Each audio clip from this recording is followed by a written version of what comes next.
All right, and to grab my phone so I can see comments.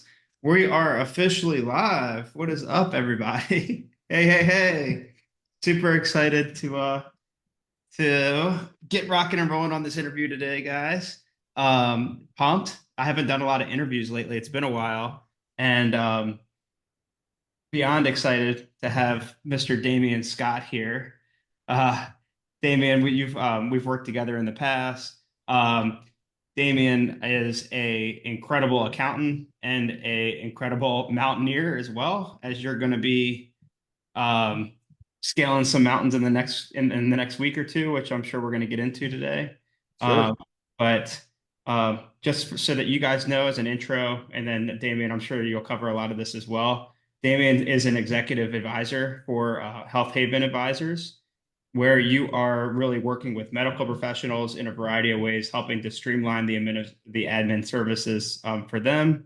Um, Damien, we can really get into talking about a lot of the stuff that you're doing over there, but Yeah. when you're not doing that, you are climate mountains and doing some incredible things there. So yeah, Yeah. Damien, really good to have you on here. How you It's good to be back. Good to see you again and be a part of this. And I love spending some time with you, Charlie. We've spent some time in person and out of person over the years, but always good to sit down and have a talk with you. Yeah, 100% likewise, Damien. I just like this is Damien is just like you as a person, man. You're super cool. I love how you are. I can see like the fire and the persistence when it comes to you. Like you are whatever your mission is. You know, you are hell bent on Hell bent? achieving Yeah. hell bent, right? Hell bent to And incent. whether that's the 4x4 crazy thing that we did together, or the Yeah. working out or climbing mountains or growing companies. So Yeah. I just really like respect and appreciate that about you. Well, And thank you. yeah, fun fact too is Damien lives where I used to live, and I was living where Damien used to live, and we did like a swap at some point, right? We did. We did. You used to live in San Diego. I now live in your old hometown. And Yeah, out in yeah. Pennsylvania. Yeah. So cool. So I'm really excited to get in here. Harvey, good to see you on here, by the way, sir. Great to have you. Um, I guess what do you want to start? What should we talk about first, Damien? You want to talk about kind of your career journey and just Sure. maybe start there about what's your progression been through this industry? Yeah, yeah. So interestingly enough, I started 25 or so years ago, out of San Diego, California. And I started back in times where QuickBooks was on 3.5 by 5 floppy disks. So I really saw a huge progression in technology over the years, obviously. Now residing where QuickBooks is QuickBooks Online, and everybody, either loves or hates it. It definitely is a love-hate relationship. But so I've seen a lot of technology advances over the years in accounting. I started off with, we didn't have people like you back then, that could help us grow our firm. Back then it was, I was working out of my garage, actually. I printed my own business cards, my own little flyers, put on a three-piece suit and walked to businesses around where I lived in San Diego, Yeah. and drummed up business that way. It was really interesting how that all came together. And over the years, yeah, I sold that practice, moved to the East Coast. Didn't have too much to do after I sold it, so decided I'd start a new practice and you know keep trudging along. Yeah. Super cool. And then you've been and by the way, you throw it on that suit and going door to door and things. That just goes back to the whole story about the fire that you have about making things work, man. So like that's Yeah, just an example. You've been, working, you've gone through variety of industries or just working generalist, and now you've really honed it on it sounds like the medical professional, side of things. How is that? How did you kind of make that determination, and how has that been like? What made you decide, I guess, to go specialist versus generalist? yeah. So I think it all popped in. several years ago when actually we started working together. And I think one of the things that you used to say is, hey, kind of niching down and kind of understanding who you're really prospecting and becoming the expert in that field really sets you apart from other providers. And at the time, it was really difficult for me, right? I'd been a generalist for all these years. I worked with all these different industries. And there was a piece of me that was like, oh, well, that's fun, right? Because I can learn and understand different things. But as you get in, and secondarily to that, finding the right niche was very difficult for me. So I played with transportation industry, construction industry, all these different industries, and I never got the aha moment. It wasn't until, recent years where, we had a couple medical clients that we were doing accounting for. We added a side of our practice where, we have a firm that does medical billing and credentialing for medical professionals, where we decided, this is our niche. Maybe this is the way to go. And then we started down that road and becoming very intentional on what we were doing and how we were doing it. And even more so, we hired a marketing firm to help us become that intentional from a branding perspective. So our colors, our logo, our website, everything just being very intentional, nothing stock, and everything leading to a voice that resonates with our clients. And that has really changed, I think, our perspective and how we feel about our own firm and how the clients see us. That's incredible. Awesome. I think like one thing to take away from what you're saying here is you didn't put yourself in a cave and hide away for a week trying to find the perfect niche as much as the niche found you through like kind of that ready, fire, aim mentality of like you picked some different things, you got out there, you started working with different people, and you pivoted when you knew it was right to pivot, you know? Yeah, that's really well said. The way you said that is perfect. Yeah, it wasn't something that we came to. It was something that came to us and made sense. Mhm. Yeah. And I think that's like, I think too many times we try to go to Mm, the cave and, try to solve it all in our head instead of just starting somewhere, collecting data points. And, right. I think you're trial by fire kind of thing, you know? Uh, And I think we all go through that in our own entrepreneurial journey, right? Is uh, trial by fire and learning things as we go and failing more than we succeed. uh-huh.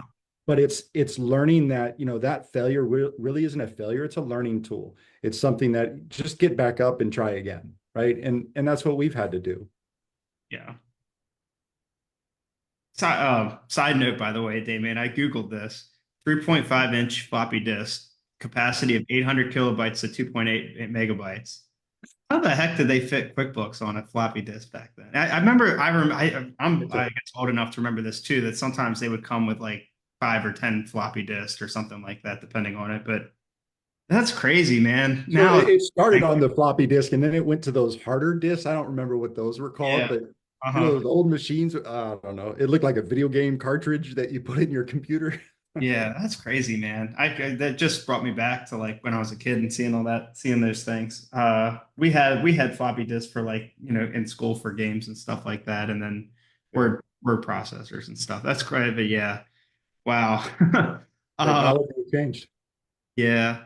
So how did you like what I already touched on this, but what are some things you like to do outside of outside of business? Like what do you enjoy when you're not being an advisor for these medical companies?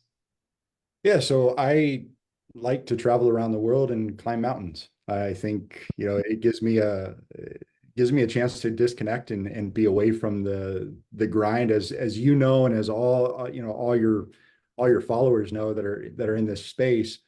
Tax season seems to be a year-long season nowadays.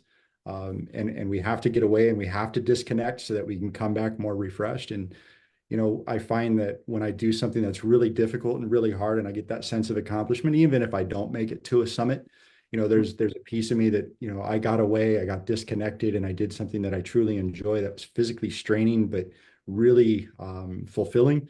Then I can come back and, I can hit the ground even harder than I did before. That's amazing. And I think you just love to challenge yourself, man. I don't know. You put some punishment on yourself and I have. And as and I put so some, I yeah. think we need to do that for ourselves, for our own like personal growth.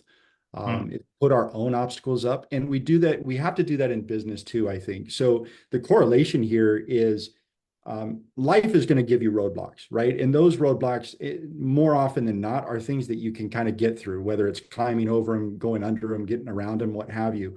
But when you're able to say to yourself, I want to challenge, I'm going to challenge myself, and I put my own roadblock in front of myself, there's this fortitude that goes into it. There's there's no barrier, right? Just get after it and get it done.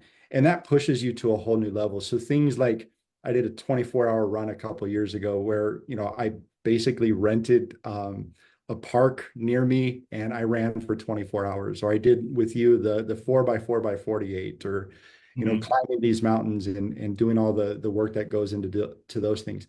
That's not just pushing physical boundaries, but mental boundaries as well. And that leads to growth. Same thing in business, right? You have to challenge yourself and you have to grow, or you're staying stagnant, and stagnant businesses die. 100%. I'm sure like the success, the discipline, the challenge that you put yourself through outside of business helps you when it comes time for, challenging circumstances in business. Exactly. The Sure. more the more you challenge yourself outside of business and overcome obstacles outside of business in your personal life, the more you can translate that into your business practice and Mhm. overcome challenges in your business practice.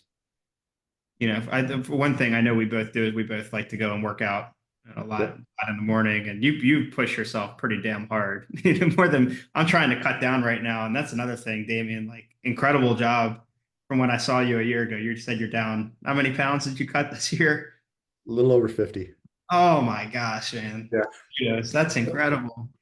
So Yeah. just incredible transformation. And that, I mean, I think you're just stacking these wins, stacking win after win from just the challenges that you're putting yourself through and the self-discipline that you have to get through these, because these are all like crazy, not the easiest things that none of this is easy at all.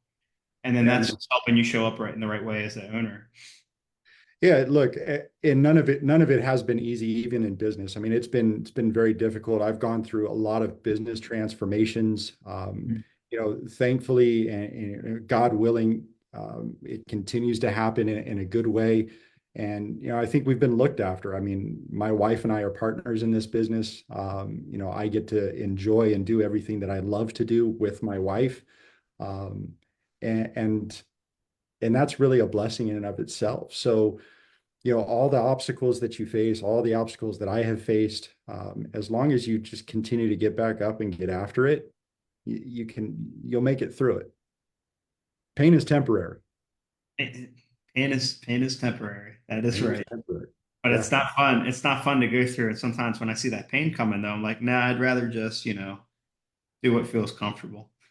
That's the easy thing to do, right? That's the easy way out, is just, all Right. right, I'm done. I quit. I'm over this.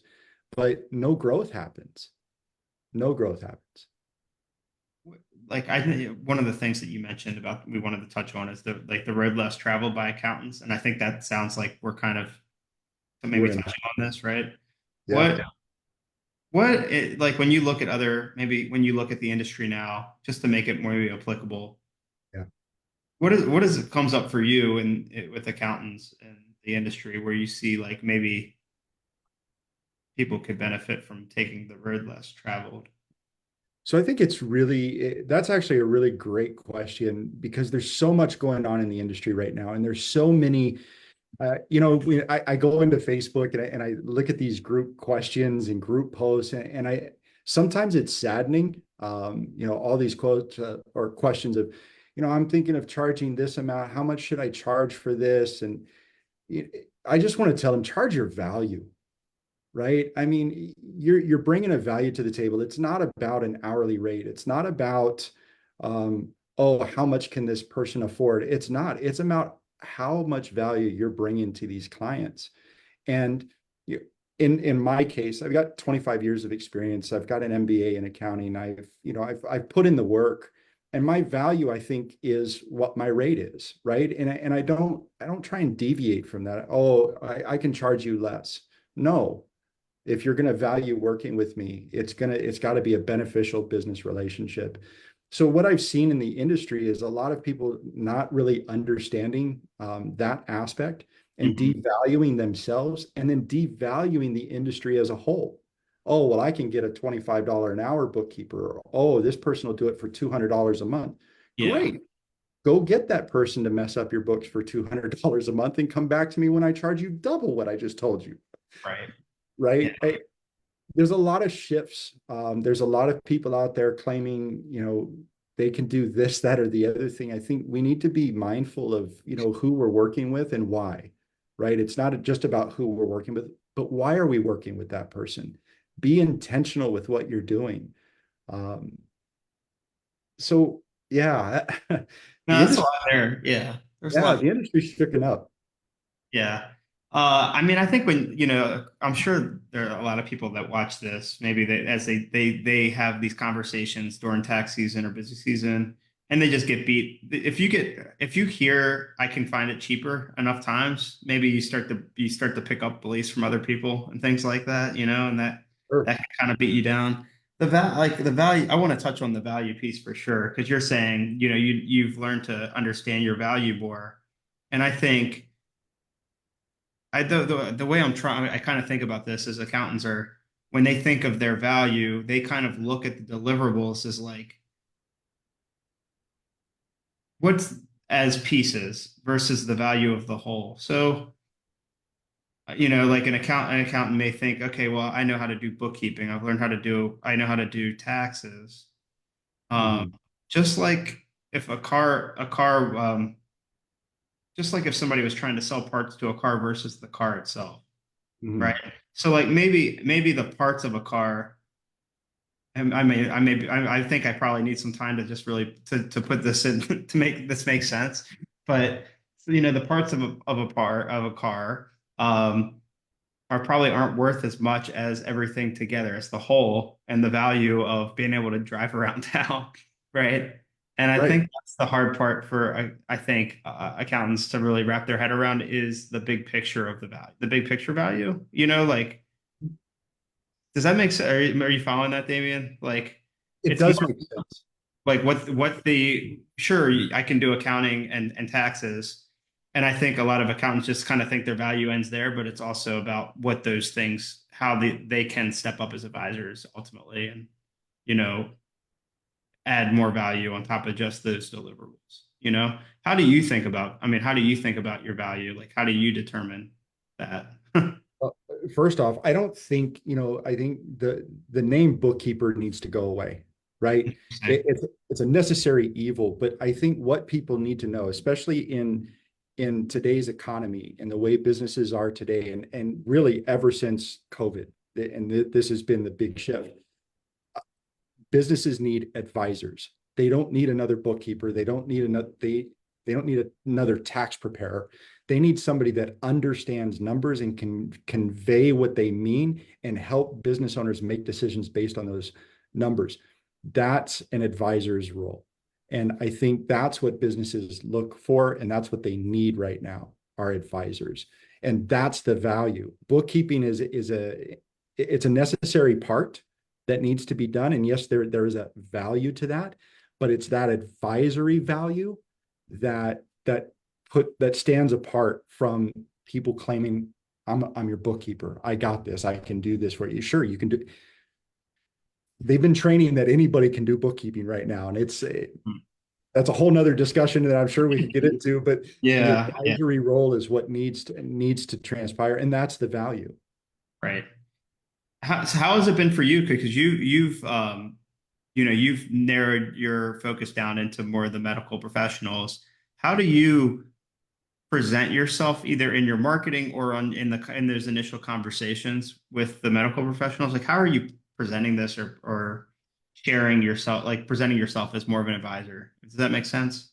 Yeah, absolutely. So I think, the medical space has been, I feel, very underserviced. Mhm. for a number of years. I see a lot of medical professionals, they go and spend all these hours and all this money on their schooling, right? And rightfully so. They open up a practice and they take out a ton of loans to get this practice going, but then they don't understand their numbers. And then they have to rely on these loans, keep continuing their business.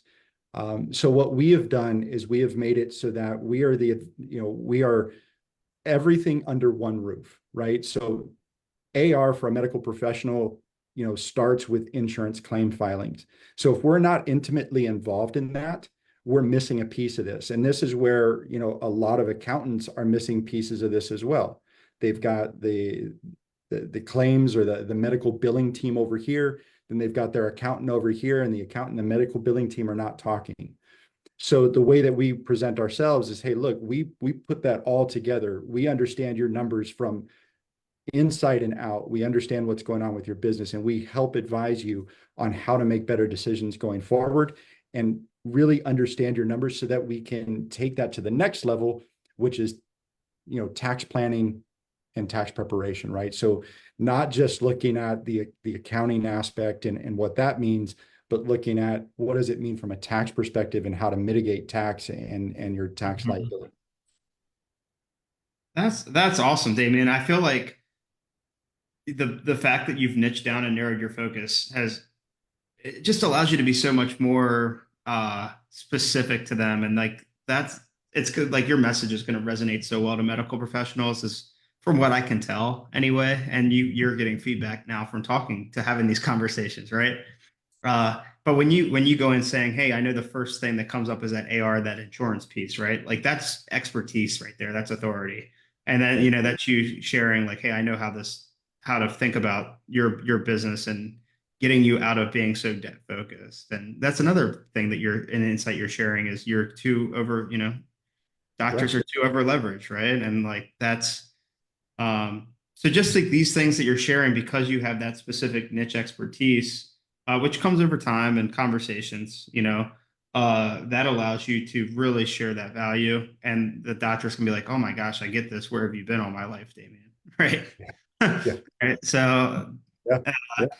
and it's a never ending thing, right? Like the more conversations with doctors you have, you're constantly going to have industry shifts and feedback about as you talk to them to maybe look at how can I make present this a little bit different. But just Yeah. over time, you're just going to get better and better at it. But And that's it may amazing. come even a time where we niche down even within the medical space, right? Instead of being Sure. a generalist for medical professionals across the board, we might say, hey, we want to just deal with, mental health professionals, or we Right. only want to deal with gastroenterologists or what have you. So, there's room to continue to move and shift in that direction. And, time will tell, and it will guide us in the way that we need to go.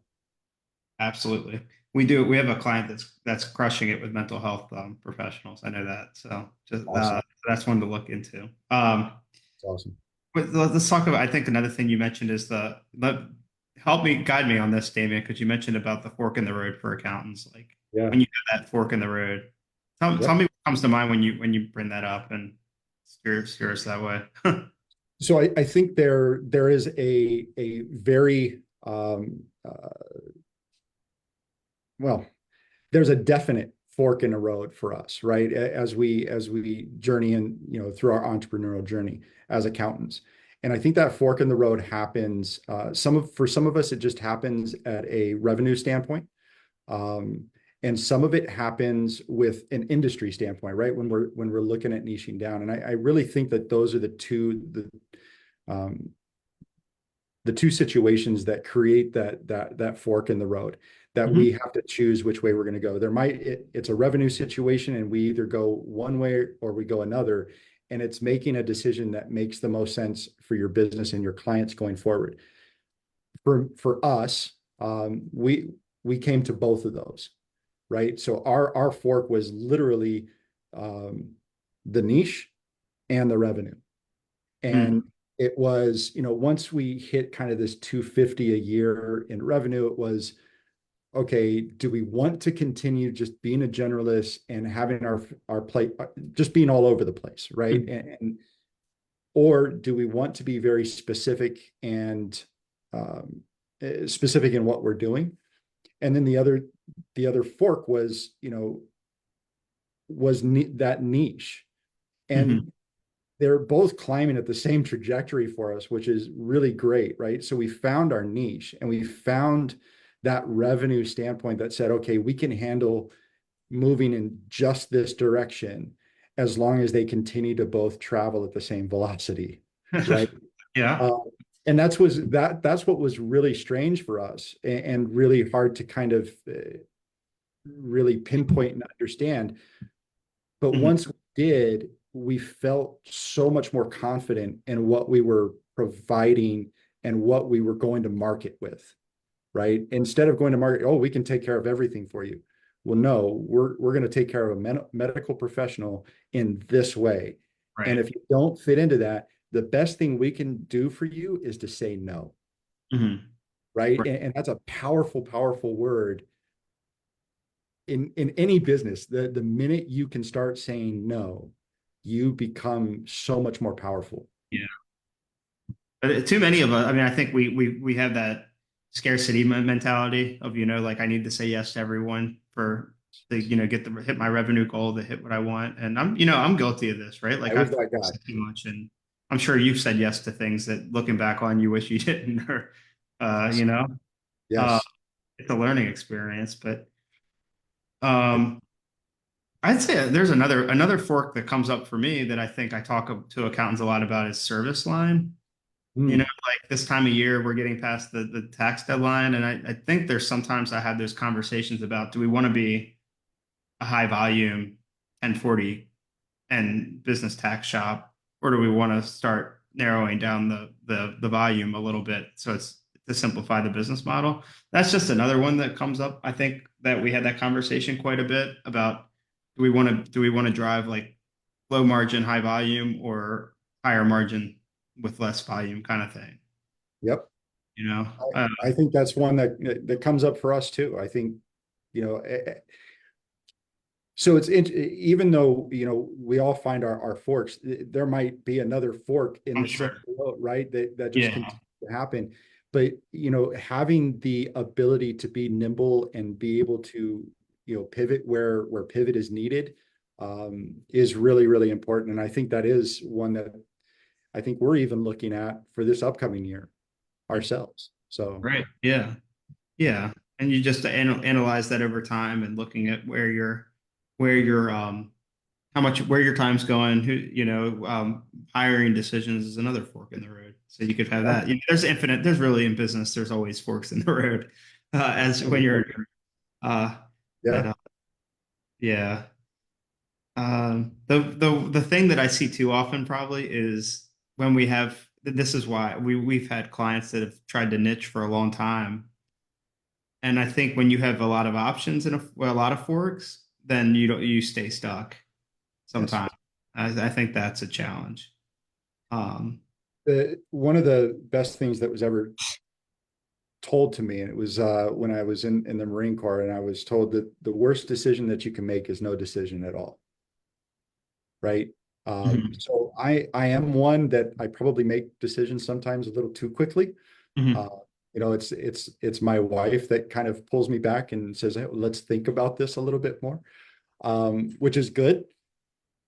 But you've got to make a decision, right? Like a decision has to be made, and you have to get some clarity on what you're trying to do. So I always feel like, what is your end game, right? What is the end result that you're looking for, and work yourself back, right? So if your end game is, hey, I don't want to do taxes, all right, so what does it look like to pare all that back and get away from the tax prep business, right? And so that when those forks do come into play, you stand true to what your core beliefs and your end game is, right? Always have your core beliefs, in front of you. Always know that, this is, I'm never going to diverge from this, and always know what your end game is, mhm, right? And then you can work your way back. And when those forks come in the road, it's kind of easier to make those decisions, mhm.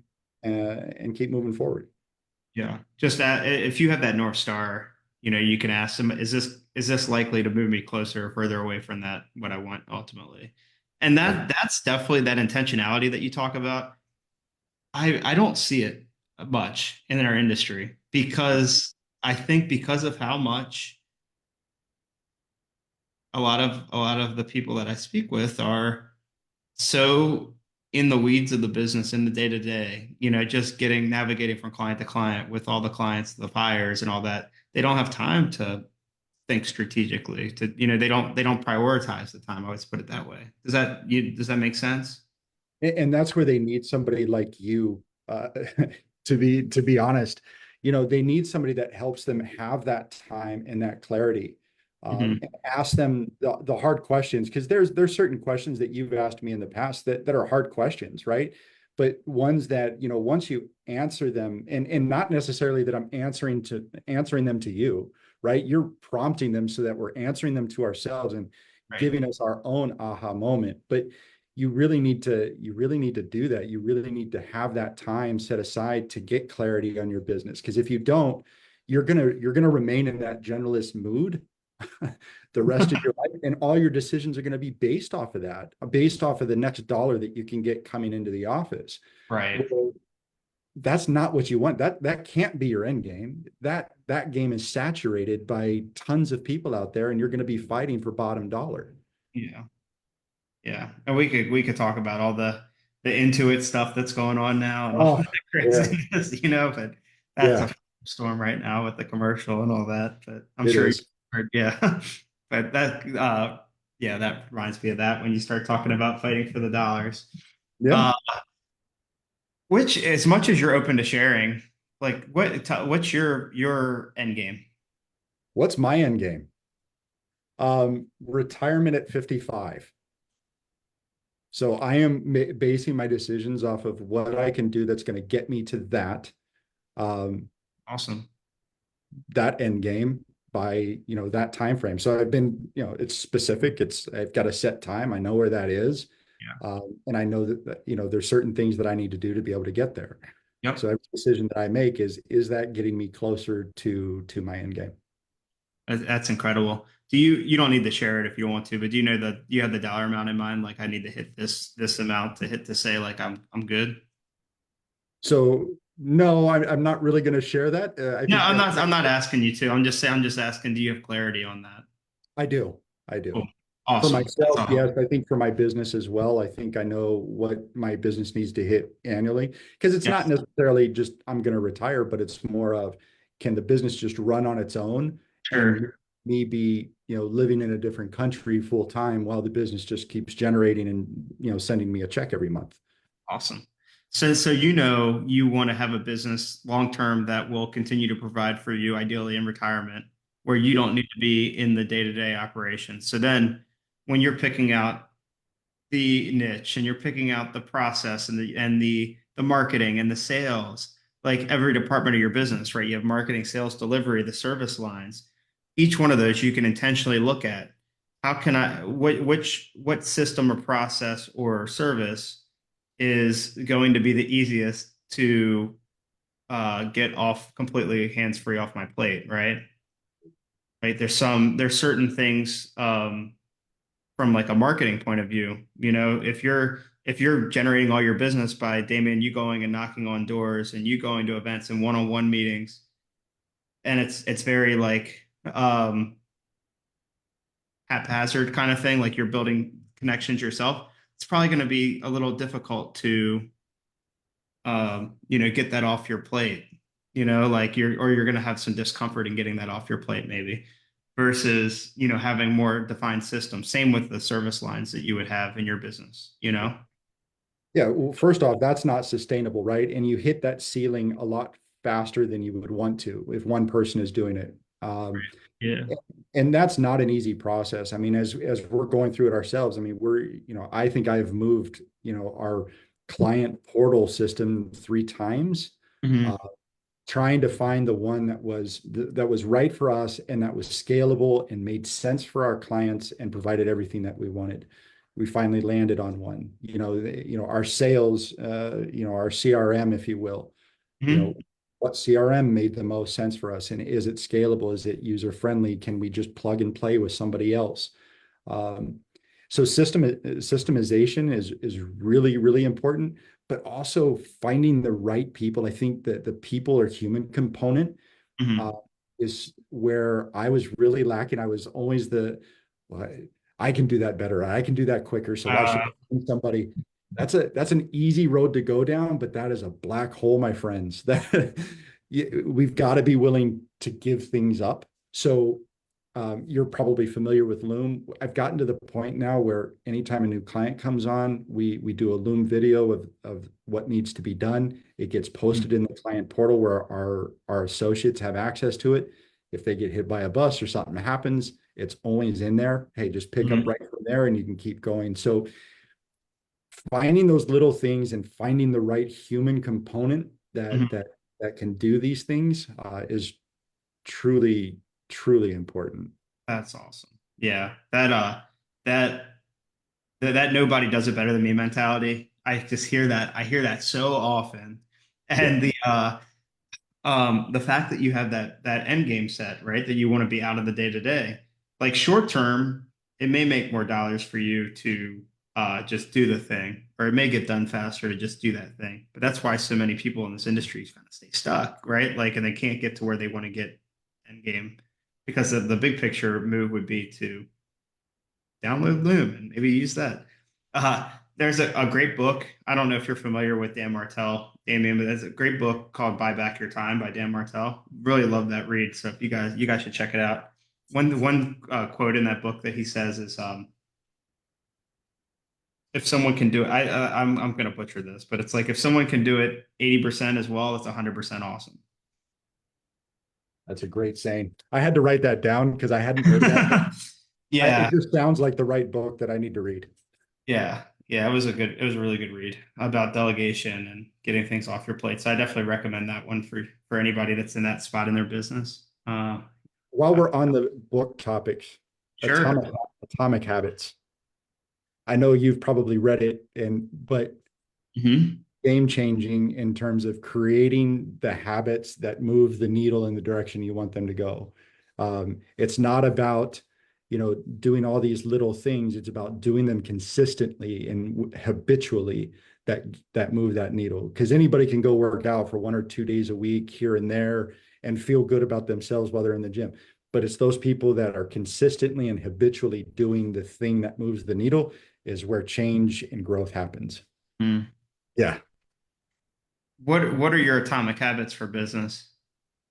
Two things every morning. I read a daily devotional that just gets me going in the right direction and helps ground and center me. The other thing is every morning I have a dashboard that I just look at, make sure that everything is aligned on what needs to be done, or what the priority is, and get right to work. That's awesome, man. You're practicing what you preach over there. I mean, if you don't, I mean, what are you doing? What are you doing? You'd be surprised how many bookkeepers and accountants that I talk to that say I'm 6 months behind on my books. I'm just saying Uh, it comes up a lot. It's that cobbler shoe thing. I hear that a lot, a lot. And you know yeah, what? And again, I think all of us kind of start in that direction, right? I think that's where I started even. Like I can do books for somebody else, great. But my own, I've been doing that all day. Why do I want to go and do my own? sure. Yeah. And there Yeah. comes a time where you have to offload that too. Like you have to get out of this zone of, oh, I have to be so protective of this and get into this zone of, hey, this is liberating. Like Right. once I can get out of it, it's liberating. Yeah. I hired a CPA firm to do my taxes. I'm not doing it. I'm not doing them. So Makes yeah. sense. Makes Yeah. sense. Yeah. I do think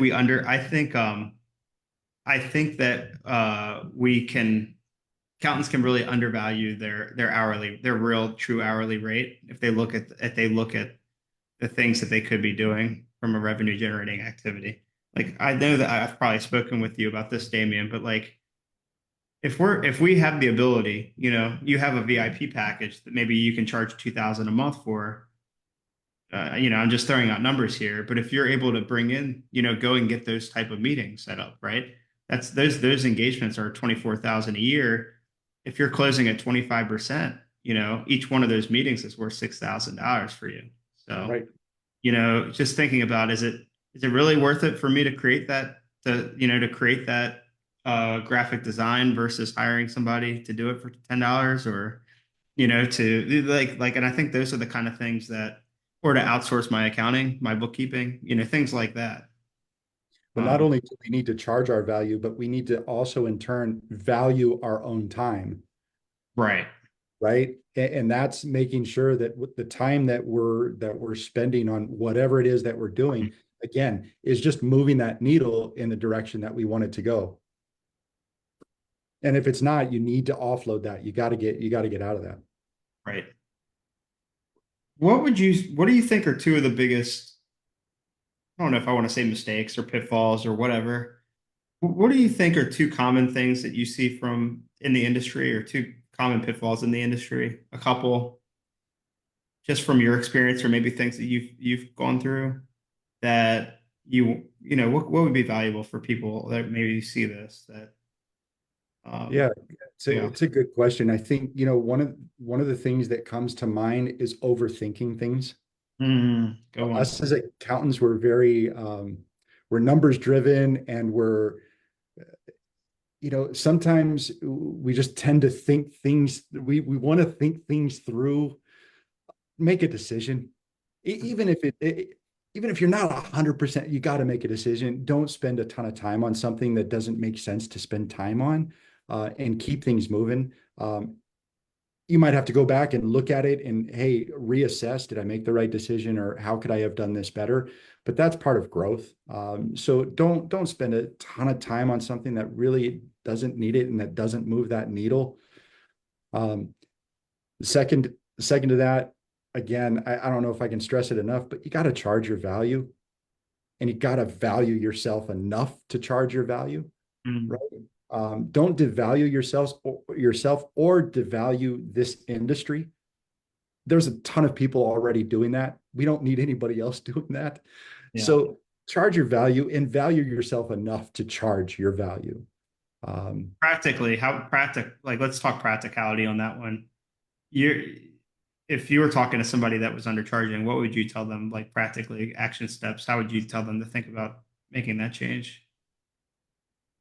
that's a, I think that's I think that's very individual, right? I really 100%. I, Yeah. I think that's really individual. I would just say that, if you're looking at what you're charging and you're even questioning it yourself, charge Right. double. You know, Yeah.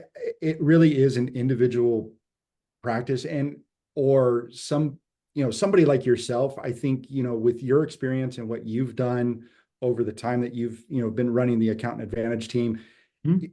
you could help them and figure that out, Yeah. a lot better. But it needs to be done. Yeah. For everybody, for everyone's sanity in this And, industry. Yeah. and I have to reassess myself. I mean, it was years ago. And my wife was like, I can't believe that's all you're charging. I was like, oh, but babe, that's what the market is, and blah, blah, blah. Yeah. Even you, I think, we had these discussions in the beginning, of our engagement together, and it was, and I finally learned, and I feel comfortable enough to say, hey, nope, that's my rate, guy. Right. You're not gonna you're not Yeah. gonna go to, right. You're not gonna buy baseball tickets for $200 and go, oh, well, let me get them for $25. Yeah. Yeah. Doesn't happen. We've navigated with clients on price increases and things like that. And most of the time, even if it's been a 50 to 100% price increase, like, they don't lose it. Like, the point is, they're too, they don't have enough capacity, and they don't have the margins to hire and delegate, right? So they're in this catch 22. What we often see is when they increase pricing, even by 50 to 100%, they don't lose enough people, or they don't lose as many as they thought they would. Yeah. So it's You'd just be it's generally surprising what happens when price increases happen. You'd be surprised at how much other people are truly valuing you more than you're valuing yourself, Right. which is really, I mean, that's a real, like, hear that, you know what I mean? Like, when Yeah. you're working with somebody and you've worked with them for a year, and you finally start working with somebody like yourself, and you're saying, hey, you can charge this, and you go back to them and they're just like, okay, where do I sign? Mhm. you know right then and there, they have been valuing you more than you have been valuing yourself. So Yeah. yeah, I probably need to practice this too. Like I still have days and times where my self-confidence can wane, right? Or my, belief in can wane. And that's why I wanted to share just practically some things that I do is I listen to our client success our client success interviews that we do, right? And I'll actually, it's a big reason why I do client success interviews selfishly. yeah, You know, and I also I'll review client wins and I'll make a list of all the of wins that have come up that have changed people's lives or that have really helped people in a meaningful way. I think that's a really good place to start from is looking back on your career, some of the big wins that clients have seen from working with you. And you guys all have big, it's crazy some of the big wins monetarily and non-monetarily that you guys have that you probably didn't get much from a you didn't charge for it, but they got massive wins. You yeah. know, I think we all go down that dark rabbit hole occasionally where we're not feeling great about ourselves or we need that boost. Um, and I think what you were saying there. I mean, go back and listen to your client success stories. I mean, we can do the same thing if we take the time to do that and right? talk to our clients and have that meaningful discussion with our clients, which some of us aren't doing, but Oh yeah. really should be doing. That's another thing I see a lot is that I think a lot of people shy away from the uncomfortable, the unknown. And where I see this come up a lot is not asking the one question in a sales conversation that would give clarity about an objection or about the one question that would decide whether or not the deal, like, so are we moving forward? Like these are the kind of things that I hear a lot in listening to sales calls that like we're not asking that one question. Um, and I'm going to lose my train of thought here, why that's coming up. Damien, what did you just say that we were talking about that uh We need to have those discussions with our clients. We need with our to, clients? Yeah. So we're scared about the feedback that we might get. But yep. that feedback, that's what it is. And it's like, but ask and get that feedback. We need that data point. It's a differentiator, with our medical clients. I ask that we have biweekly meetings with our medical clients, right? Awesome. Because we're doing this huge amount of work for them. They're billing, they're credentialing, they're accounting, their tax. So we have these biweekly meetings with them. And in that biweekly meeting, hey, is there anything that we could do better for you? I asked them point blank. And I've 2 weeks ago, I got something that was really startling, right? And Hmm. I like it's how you respond. It's, what, I am really sorry you feel that way, but know that when we jump off this call, I'm gonna figure that out and I will get back to you. Yeah. Don't ever forget to follow up. Like make sure you follow. And this company loves us. Like we love how communicative you are and we've never had anybody ask us that question. That's what I received back from them. Hmm. That's And awesome. that's inspiring to us because it allows us to find an issue, correct the issue, and let the client know that we're correcting it. And we just keep moving forward. So that's a really important tool is asking those hard questions and being open to accepting the hard answers that we might get. Yeah. It's the only way that we're going to improve our service delivery. And the only way we get better is we need to know it's the answers aren't in our head, right? We think, we know all the things what in our head is all the ways that we know to improve our service or whatever. It comes from our clients and asking them the questions, right? Right? That's right. Yeah. You put a draft of an offer out there for advisory, right? You have an advisory process, an advisory offer. As you get feedback every 2 weeks, you're going to see, what can we add? What can we take away? What do they care about? What do they not, and that just is going to keep getting refined over time. And Absolutely. because you don't shy away from asking that question, that is going to speed up your growth trajectory so much faster. Yes. Because you won't be making the same mistakes because those are mistakes that if you don't ask that question, they're going to Right. continue to happen, right? Because maybe the client doesn't want to make you feel bad, right? Because there becomes a relationship, right? And those kinds of things do happen. But by you asking that question, it allows them to express their feelings. They feel good. Now you get to refine your business. You get to make it better. Who doesn't want a better, if you don't want a better business, get out of business, right? Yeah, yeah. Who doesn't want a better business? I want my business, I want my clients to say the same thing. Oh, we love how communicative you are. We love the questions and we love the fact that you follow up. That's amazing. So that's one of the biggest things towards client service. Like, just asking, Yeah. getting for sure. Yeah. Uh, yes, Damien, as we start to wrap up here, what's next? What's next for Damien besides the epic mountain trip you have coming up here? So Yes. yeah, talk about that quick too. Yeah. So my wife and I are heading to Nepal next week. We leave on Thursday, and we're gonna hike to Everest Base Camp, which in and of itself is amazing, and getting to be surrounded by those beautiful, majestic Himalayan mountains. But then we're gonna go back down, and we're gonna hike or we're gonna climb a mountain called Ama de Blam, a little over 22,000 feet, and just an epic journey. And getting to do that and share that with my wife and share that with our team and our clients that follow along in the journey, it's pretty amazing. That's so cool. I know that we're all cheering you on from here. Cheers. Um, how about on the business end? What's next for you over the next, the next coming months? So we're obviously we're all gearing up for the next tax season that's upon us. Uh, Yeah, we've got crazy. some great content that's coming out. I think I told you earlier, we hired a photo marketing team, and they come in and do video shoots and photo shoots. So again, just being very intentional about what we do in business and who we work with, and keep moving things forward and get that needle where we want it to go. Awesome. So, Damien, I'm definitely cheering you on here. I'm just blown away by your character, man. Just you don't shy away from shit. You don't shy away from any challenges, Like Bring it on. you stare it in the face and you say, I'm dominating this. So I just really respect that about you. And when you have that mentality, like I really, I really appreciate that and respect that mentality. And that's just going to serve you so well as you continue to grow and scale this business and help these medical professionals. So I appreciate that, Charlie. And it's always been great talking to you and working with you. I hope people get something out of this. And I hope people turn to you for some of these questions. And I know that you can help walk them through purposefully what they need to do next. yeah, I appreciate it, Damien. Damien, you got to come back again sometime soon, and we'll do this Absolutely. again, right, man? I'll Cool. share some pictures, and we can talk Yeah, more. yeah, sounds good. All All right, right, well, buddy. this has been awesome, man. So I appreciate you, and we'll see you next time. Okay.